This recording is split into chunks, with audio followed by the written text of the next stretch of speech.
force breaking right now. It's the best time of year. We've all got a lot of time on our hands, so it's a good time to start training our dogs. Force breaking is one of the more difficult things you're going to do with your dog. There's so many dynamics involved and so many things that can happen that can change the way we force break. And what I want to do here is I want to share real quick a method we've been using that has made the whole process so much easier. So real quick, I'm just going to kind of go through what we do with the force breaking.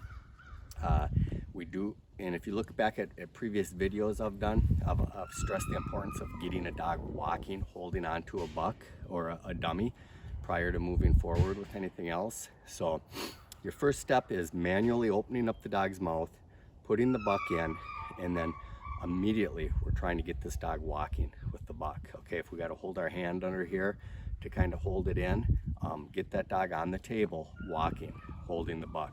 And then when the dog quits fighting it, we're going to give the out command and grab the buck from the dog's mouth. So that's a real important part, getting the dog walking on the table. We try to get the dog off the table as quick as we can. So once we got him walking on the table, we're taking him down the ramp and we're trying to get him to walk holding the buck on the ground. Once we do that, that's when we start stimulation with the dog. Now, the one thing I want to share with you that we're doing a lot different that has been done in the past is people will start with the stimulation, the ear pinch, the toe hitch, the e-collar. And a big mistake people make is they'll give the presentation, they'll put the buck up there, then they'll stimulate the dog.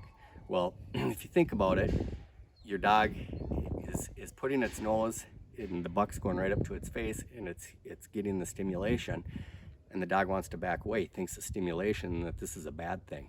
So what we've always done is, the stimulation comes first, a brief second before the presentation. But before we even do that, once we have the dog walking with the buck, we're going to get him on the ground right away. We're going to go for a walk down the driveway.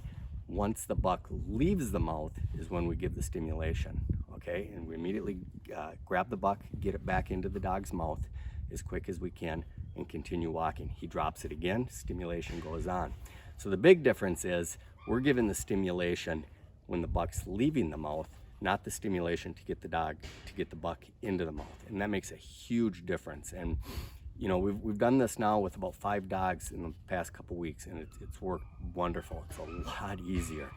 Then, you can just see once the dog drops the buck and the stimulation comes on after just a few short sessions, they're trying to get back to the buck. So what we're doing different is stimulation when it leaves the mouth, not stimulation to get it into the mouth. So maybe this will make sense when we show you a few dogs. Well, initially, the very first time you get the dog up here, it's going to be a huge struggle holding the buck in the dog's mouth.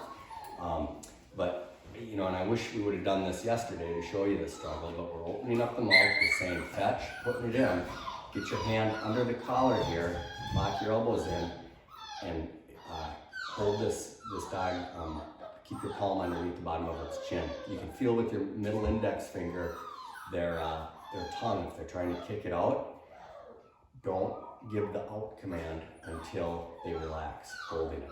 So, out, okay? So the initial time, it can be a real big struggle, but you just have to lock it in, hold it. You might be going up here with the dog and down here and they're putting their paws up.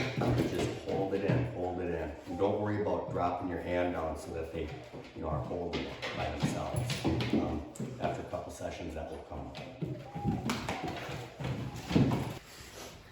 Okay, this is Kimber. This is her second time up on the table. She was up here for 5 minutes yesterday. Touch.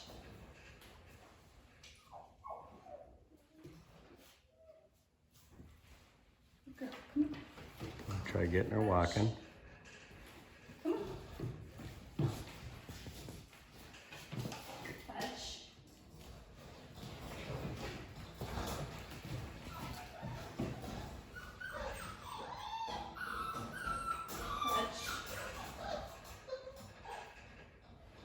Out. Good girl. Okay, and we use a really short lead, about a 8-inch lead on the dog. Just take an old leash, cut it off so there's maybe 8 inches to a foot hanging down, and it's a lot easier to control the dog. Fetch. Girl, come on. Fetch.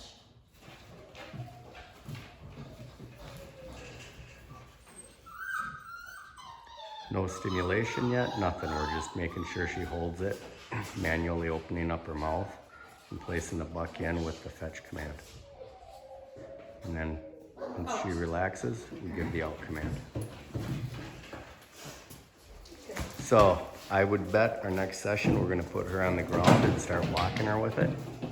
And when she drops it, we'll start the stimulation. There's no confusion for the dog at all.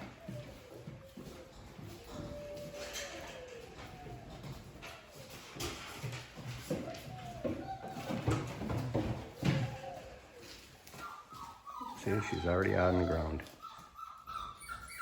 Fetch. Fetch.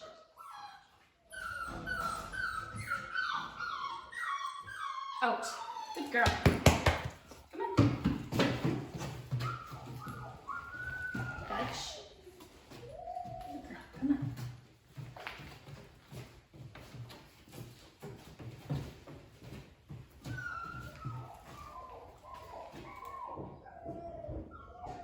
Out. Good girl. So we don't want her to do this perfect because we want her to fail once we get outside and get her on the ground so she drops the buck. We just want just a basic understanding of it.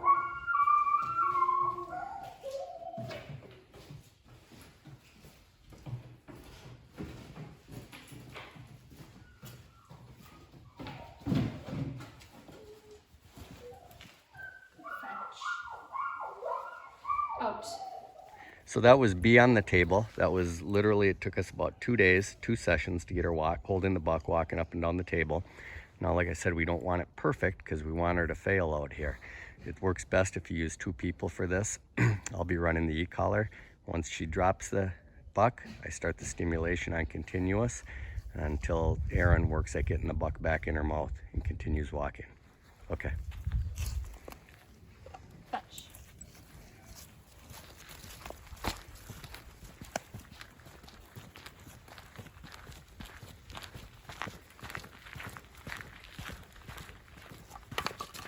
Stimulation on, Fetch. off.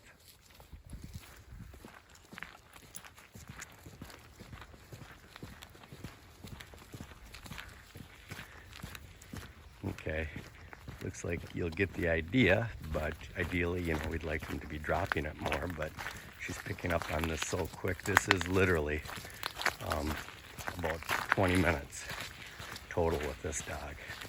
So if she were to drop it now, I would run the stimulation on continuous, hit the button, and Erin's gonna get the buck back in her mouth.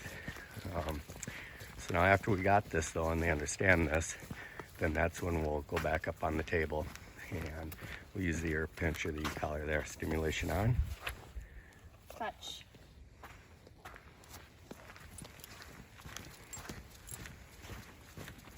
This is way less confusing for the dog. I think they put it together a lot easier when they're getting the stimulation when they drop the buck instead of trying to get them to grab the buck with the stimulation. Fetch.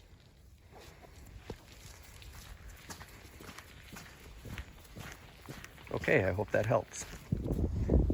Okay, so this is Val. She came up here with B, and this is day 3 with them. All we've done is we've taught them to hold the buck and walk with it on the table. She holds it really well, so I don't know if you're going to see any corrections here when she drops it or not. But the main point I want to make is I think the reason people have problems with force breaking is just because of the confusion that the dog is experiencing. Like, that's why I don't like to bring the dog up on the table, say whoa, and then start the force breaking process, you know, because there's just confusion there for the dog. He's not supposed to move, and let's get this base of the force breaking done, And in a week, then we can start our wool training, and there won't be any confusion. So with this, when she drops the buck, there's no confusion. She knows why the stimulation is being turned on. Okay, let's see if she'll drop it. I don't know if she will. Fetch.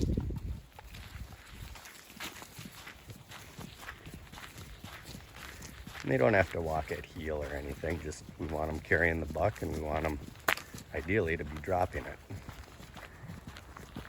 Because if you're, there we go. Fetch. Stimulation off. On. Fetch. Off.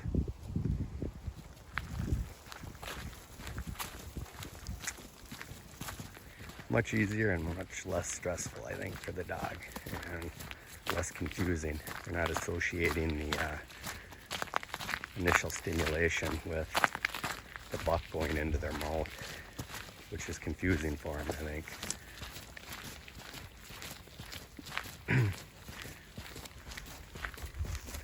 We'll get to that later, where you have to stimulate them to get them to pick it up and move away from us and grab it, but they're going to have a real good, solid understanding of the safety of having it in their mouth. Okay. Out. Girl. Okay, this is Anne. This is 4 out of 6 dogs that we're force breaking right now, and they've only been doing it a few days. So let's try this with Anne. She's carrying the buck. Fetch.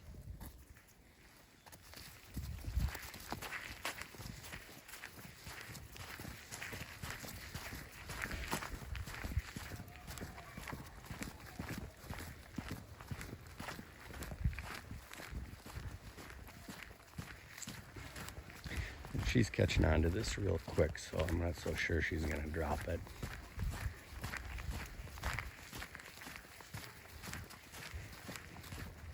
But again, there's a lot more to force breaking than that's really difficult to make videos on. There's so many variables that can happen, and sometimes you just gotta back off on dogs and give them a break, and because they're not catching on and they don't understand it. But I think by using this, we're making it a lot easier on ourselves.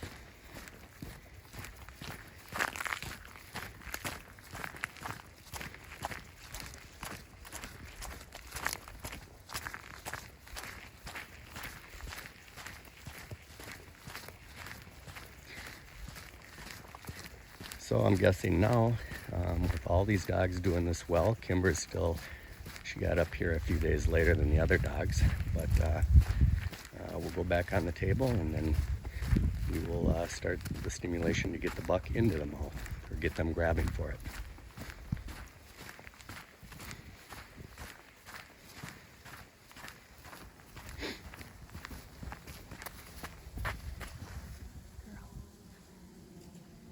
Out. Well, I hope that makes sense to you. Giving the dog the stimulation as the buck leaves the mouth in the initial phases of the force breaking. If you like it, use it. If it makes sense to you, use it. It's really helped us out a lot. I think it's going to make force breaking for us going forward a lot easier. One quick note is anyone who buys puppies from us, they know that we do not push this kind of stuff pre-NA dogs. We like to build the engine first before we start worrying about this retrieving and all that. So this is for a dog that's done with his NA, and it's ready to start some serious obedience-based training.